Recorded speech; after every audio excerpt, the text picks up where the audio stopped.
You're listening to the Fear in the Southwest podcast, Season 4, Episode 2. I'm Drew. I'm Stephanie. I'm Alan. I'm Ryan. You're in for a great episode tonight. Welcome to Part 2 of Season 4. Tonight's episode. What's one of the creepiest hotels you guys can think of on the West Coast? Nobody? Holiday Inn. The No-Tell Scarier. Motel. Yeah. Scarier. Anything on Miracle Mile? All right, guys, we're gonna go to LA for a little bit. Let's go to the Cecil Hotel, shall we? Sorry, Holiday Inn. Yeah. It's a hotel. Honestly, I only said it because it's the only hotel I can think of other than the Cecil Hotel. He's like, that's all I could think of. Holiday Inn. Best Western. Good place. Goodbye. All right, It's guys. kind of swag in its early days. Yeah. It did. It did have. It was. You guys seen the inside of the lobby? Mm-hmm. Very elaborate. Then you see the hallways, and you're like, what the fuck? What happened? They gave up. There's an LA Palace and then like Miracle Mile. East LA. I saw him like, wait, really elaborate lobby and area, and you go in the hall. What?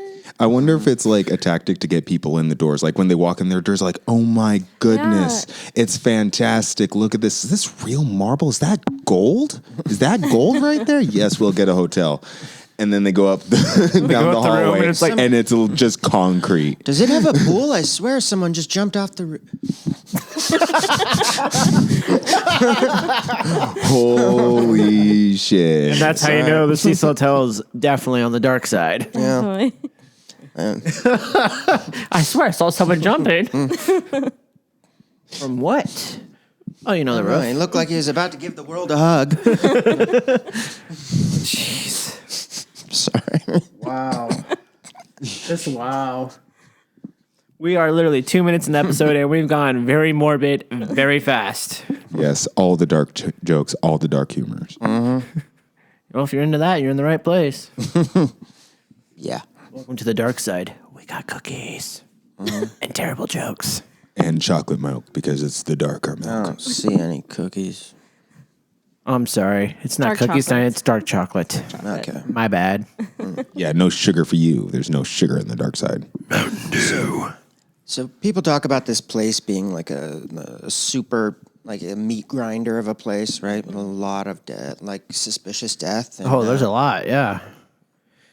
And a little tie-in real quick from our previous episode, if you guys have listened to the roast of Richard Ramirez, he actually stayed at the Cecil Hotel. He actually stayed there quite often. Yeah.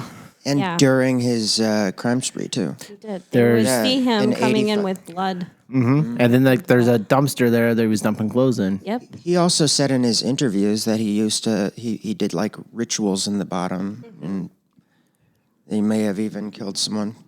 But what I find like super strange is the people who died a lot like the way that he killed people, but like years earlier, like in the 40s.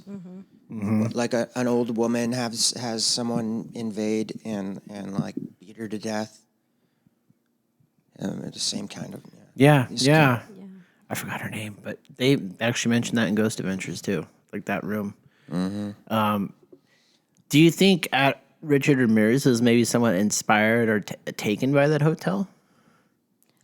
I think he was. He did a lot of research on different ways to kill and history of torture and things like that. He loved also the rock star status of of being a killer, right? That's what it's true. It is, yeah, the fame. Yeah. And that Famed place killer. already had that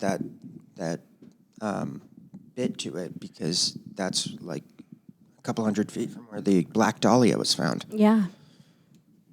It's like the most important Yeah.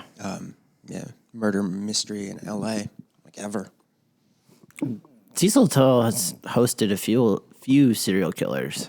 One of which was a Richard Ramirez fan and knew that he stayed at the hotel. Johann Jack the Rigger. But what I think is a little bit more important than just focusing on the killers of the Cecil Hotel is just the unexplained, kind of unwarranted deaths that just occurred there too. Someone jumped to their death. I think there's probably bunch been a of few of people. those. Someone. Okay, so there's a lady apparently who gave birth at the Cecil Hotel Yeah. and just threw her baby out the window. Yeah. Oh yeah. Talk Yeah. about. Yeah, it landed on the roof across the street. That's how far she. Oh my Like, god. Like she hucked it, possibly punted it. Like I mean, some brutal stuff. I don't. Yeah, I mean, she did Oh, this. man. She had the kid in the room on her own. Her boyfriend was like unconscious. Yeah, he was like sleeping at the time, and her testimony was she didn't want to wake him up. Yeah. Was she the woman who like is on the toilet and then just oh shit, you were right, you know? Maybe she didn't want to know. Didn't want the boyfriend to know she was pregnant. And she's like, uh-oh. I think it was second part was full like- term. Like you can't hide full term that. baby. Yeah, it's still She just. said that it was dead. They determined later that there was air in her lung or like the Well, That's presence sad. of Here, air in here's the lungs. even then, like even if you were to be like, oh well, you know, I thought that it was stillborn, you're still a parent. Like you still went through the process. Wouldn't you want to like get someone or have like a service or like treat it like with dignity?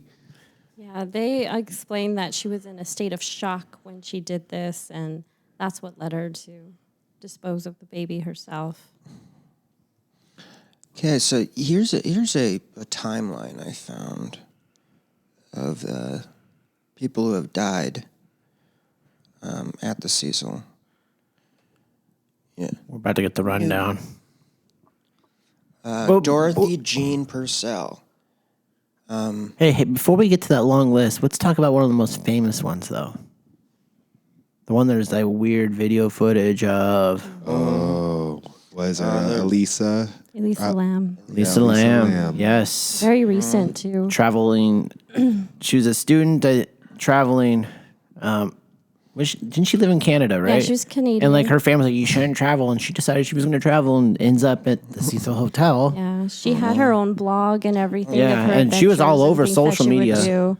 That's the thing but by that point it was already a mainstay of like vagrant populations, and there was a lot of really sketchy Yeah. activity there. It already So- had Yeah. this energy there. To go back to the homeless beginning. people would go yeah. there and OD or kill themselves. I mean, that's sort of their thing. Yeah, going back to the beginning of our episode when we talked about how the lobby looked really nice and it was misleading, and then people would get there and realize it was kind of a dumpy place. You know, it wasn't well maintenance. It was The very bones dirty of a and it was really very nice place. Right. It was outdated. You know, people had to share a restroom for a whole floor. They had to share a Yeah, shower. I've never seen that. Like, that's really They would put strange. 3 to 4 people in a room, and the more money you had, the more private the room you had. But even so, it was still kind of a dingy hotel. Yeah, for And sure. so it was very misleading to tourists, especially people who weren't familiar with LA or America itself.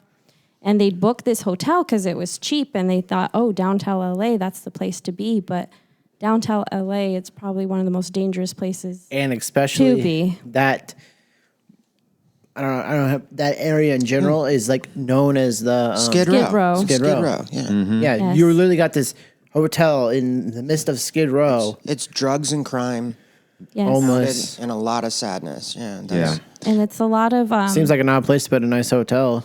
a lot of cops Well, turned it was away from before it. it Yeah, was it's not really Skid well Row. managed. Well, It started off as this bell, this Mm-hmm. beautiful building. Yes. It Yeah. had it a was- full scale ball. yeah, you it was know? like state of the Ballroom. art. It was happening like it was built literally right after. Like if you look at the time scale of when it was built, like it was built right after like America's greatest time, the Roaring Yes. 20s. Yep.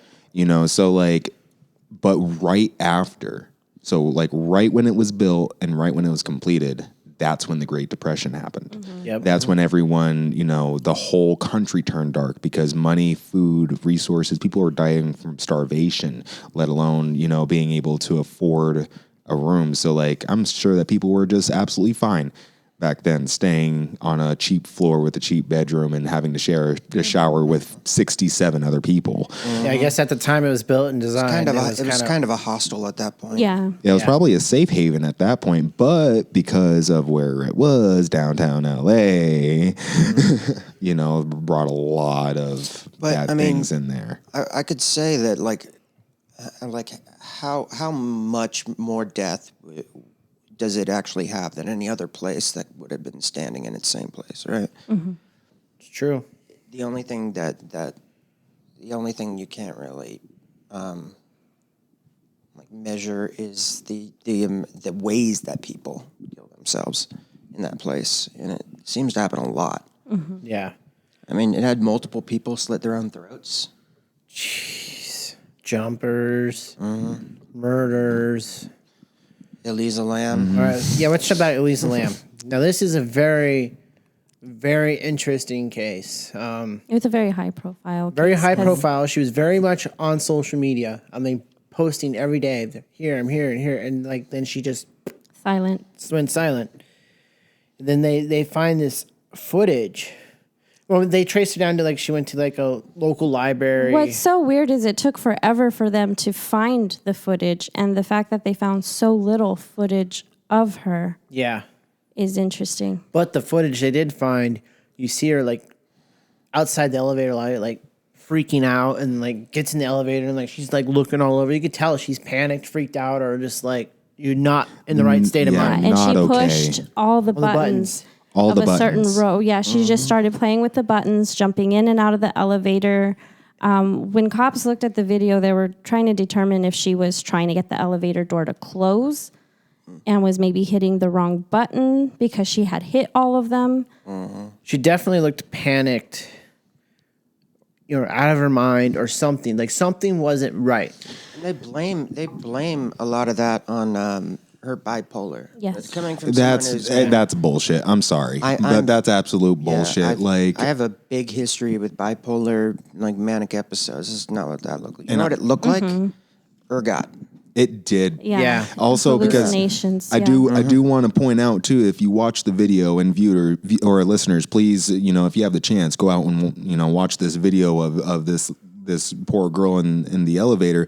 But her hands, when she steps out, she's like trying to talk. If you notice her hands, like they were like twisted outwards. Like she looked like it was like spastic. Yeah. You know, Yeah, it like was very irregular body movement. Like a normal person wouldn't talk that way or like gesture. And it looks that like she way. was trying Madness or drugs is what people come up with, but Yeah. it looks like But here's the next weird part about that. You know, you got the video, okay? You see her with that weird, frantic, out of her mind, like just some not right video. And then she just like ends up on the roof in the water tank. yeah, and How, we talk how about does somebody go from she had you to see in the take elevator? She had to take a walk on the ledge Yeah. in order to make it to a place that has stairwell, like the Yeah, there was ladder. Like, there was like a ladder. ladder. Yeah, so she and had she to climb opened that around the tank, which is outside. heavy. That door, of that tank is heavy. And then she They wouldn't have been used- able to close it unless she looked in there and it closed on her and she fell in. They use Like massive wrenches. It's in bolted order on. to It takes open. a crew of people to open these water tanks because they're not supposed to be open. Yeah, and a wrench that's like 2 feet long. And she You know, was 30 found pounds. naked. And she was And found with her naked in the clothes tank. at the bottom of the tank. And it was closed behind her. Yeah. Yep. Something. It's ridiculous. That door is heavy to Insane. close and it's heavy to open. It's not exactly an easy process. And I guess the question is, what drove her from entering the hotel like that? What was going on at the elevators? What we did see on camera, and then what happens after that, though? Does she go to her room or does she go straight to the roof? And then here's the nasty nothing part. else. Here's the creepy part, guys. Is like, how long did it take them to actually find her? It took weeks for them to find like 2 her. something weeks, and people were And- drinking this water. What happened was people started making complaints about the water. The water tasted funny, smelled funny. It was a different color. Her friends It Bob turned and black Bob and on the top Stu floor. and other. Oh And God! so they sent a maintenance person to go up to look at the water tanks, and that's when he discovered her body. God, can you guys imagine that? People were Yeah. drinking this water, bathing in this water. It's the movie Dark Water. That's what it is. It's the movie Dark Water. Yeah. That's which came out ironically a couple years later. Yeah. Great movie. You guys should see it if you like scary movies. Not bad. Still just, Not oh bad. God. But can you imagine knowing that you drank, you bathed in that? There was a couple on that doc that was mentioning like they were They there. have PTSD from that. Yeah. Oh God, I can't even imagine. Like, I wonder how many people got sick. Like, Yeah, okay, 'cause like, the is there any like decomposition. kind of like record on that? But like, you ate people, like, or you drank people soup. Would you That's like what the diagnosis is. Would you like some water with your soup? Oh God, that's disgusting. Yeah. Okay, Yeah, that's but rough. that's definitely rough. But But that's the hard part. And then the fact that her family had been trying to contact her for so long. And how they they were got so involved. worried. They even, came down and, helped with the surge. English wasn't their best, but they still tried and everything. But to know what happened to her and what had, like, everyone had been drinking her, can you imagine that? If you had a loved one and they were discovered that way and you knew everyone in that hotel drank them or bathed in their... That's just makes me sick to my stomach. And they have not tied that incident. Okay, so like based off of like forensics and like what is it? Profiling serial killers. Like there typically is a pattern to how they operate. Motives, and means. motives means exactly. And so they haven't opportunity. yet tied this to anything. Like this is a bizarre it's a standalone incident. standalone freak incident. Like No, hold on. Just take a step for that. This is a freak incident, standalone incident, but the location. This is at a very known location for death, murder, suicide, and somehow this is a standalone case. well, I mean, there's a lot of standalone cases. Yeah, that's the weird part, Yeah. So it's Nothing's tying into it. there's maybe it is haunted. Yeah. Maybe it is an actual haunted hotel. Like There's been some crazy stuff there. That's Yeah, and then being so close to Skid Row and her being naive, not from here. Someone could have handed her something. Yeah, she's all. Someone could have, she could have wanted to experiment with drugs. yeah, Especially if she was going through a depressive episode, she could have wanted some type of relief. So Just- you she's actually stuck hit it. something on the head right there. So depressive episode, people who they have like bad energy, right? Like same thing with the woman and the baby, postpartum depression. Yes.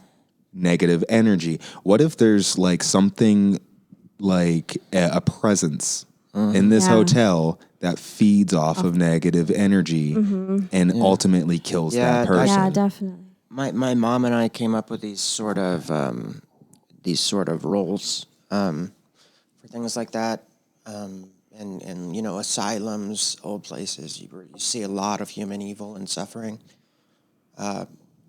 Sort of these almost we called them like demons that would basically just. They'd work their fingers into everyone that's in there, and then they almost seem like, from that point on, they're trapped by these entities. Like the people who die and suffer there are sort of trapped by these I don't know what you'd call it, just entities or demons. I mean, that's. I kind of feel like the Cecil Hotel is kind of a, for some people, maybe not for everybody, but like you go in as one person and you come out, you either come out dead or changed. Not normal afterwards. Like it's a huge effect on you, your mood, your health. It would speak terror to us, but it seems to these monstrous kind of men, instead, it sort of has a different spark for them, right? Yeah. I mean, I guess if any hotel is going to be like an inspiration for a serial killer, I guess it's the Cecil Hotel. That hotel itself gives off this energy, and so it's like a magnet to these types of people. Because look how many times they've tried to redo the Renovate. hotel. They try to make it nicer than what it has been, but every time something weird happens. I think that these oppressive beings are kind of they leech from the souls and the people and the energy. So all this tragic energy ends up causing more tragedy, and they just become, one with the hotel. Yeah. All these horrible memories of people who have suffered there. Has any of our audience member been in the Cecil Hotel near it? Let us know. Let us know. Did you guys get a vibe? Did you guys feel anything? See anything? Did you guys go in? Let us know. Comment on Facebook. Check out the website, www.fearinthesouthwestpodcast.com. You will see all of our episodes posted there, as well as Ryan's artwork will be posted with each of our episodes. Yes. Also, something I wanted to point out is that the Cecil Hotel has been rumored to be completed and open by the end of 2021. Oh. I know that right now they have several guards who stay there all the time. Yeah, they don't want anybody we're there. not encouraging anybody to break in or anything like please that. don't do that. Urban explorers try and break in every day. Do you guys remember that documentary? Like, I'm sure people have probably seen the stuff on Facebook of the manager. Yeah, the manager at the time when this occurred, she was cooperative with the police, but it did take her a while to get that material. Some people said that the video seemed edited, like they cut someone out. They don't know if they're trying to hide something. They're trying to keep their name out. I think They must protect the demon. I think so. I think they know there's something there. Yeah, that maybe. Because she was a little. She Interesting. tried to make herself seem cooperative, but there was something about her. There was something in her eyes. You could just tell Did she knew seem more. off? She knew Yeah. more than what she was talking about. Yeah, there's like a hidden, more than what Think you're about talking. Think we have no way to access all the natural deaths that could have happened over the time, and a lot of overdoses. I'm sure it had a lot of them in that place because of the elements around it. And she said it wasn't abnormal for people not to check out of the hotel. They had like this whole area of unclaimed things, things that people had left behind. And it's because people would go get high somewhere and just would never check out. Yeah. But the fact that a lot of these people didn't check out, it's like how many of them just didn't come back? And how many of them are still in the hotel somewhere? It speaks to the place speaks to the lost. Snap. I mean, I think that the place speaks to the lost. There's let me see. When you look at the lists of confirmed deaths there, a lot of these people don't even have names attached to them. I mean, that's how these were little people who fell through the cracks. These were homeless people. Yeah. And what's interesting is what was there before the hotel? Like, Indian burial ground, calling it. Confirmed 2036. Indian burial ground is underneath the Cecil Hotel. and that's what some of the demons building on our land. Cursed land. I mean, seriously, I call these, they're kind of like tyrant spirits, in my opinion. Yeah. You hear, like, when you research, like, you go to places like the Eastern Penitentiary or when you go to the death tunnel, too. I mean, you have all these reports of these dead people, these shadow figures, but then they also talk about, like, massive energies.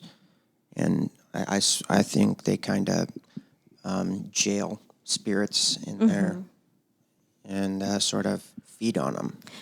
And then with pop culture, we have American Horror Story. American Horror Story is a very popular TV show. And in one of their seasons, they feature Hotel.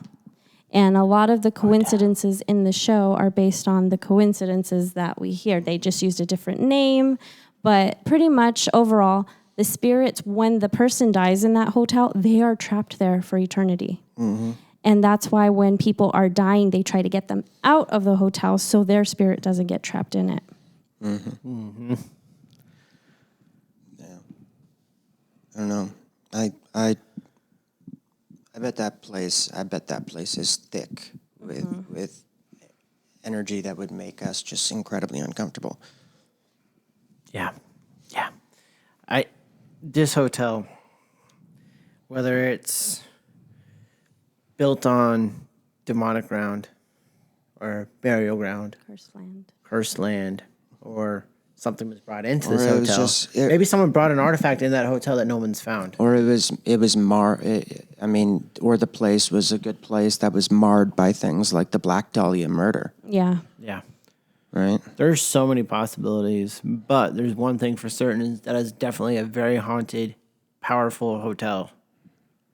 And I think it's probably thick with malevolence. Yeah.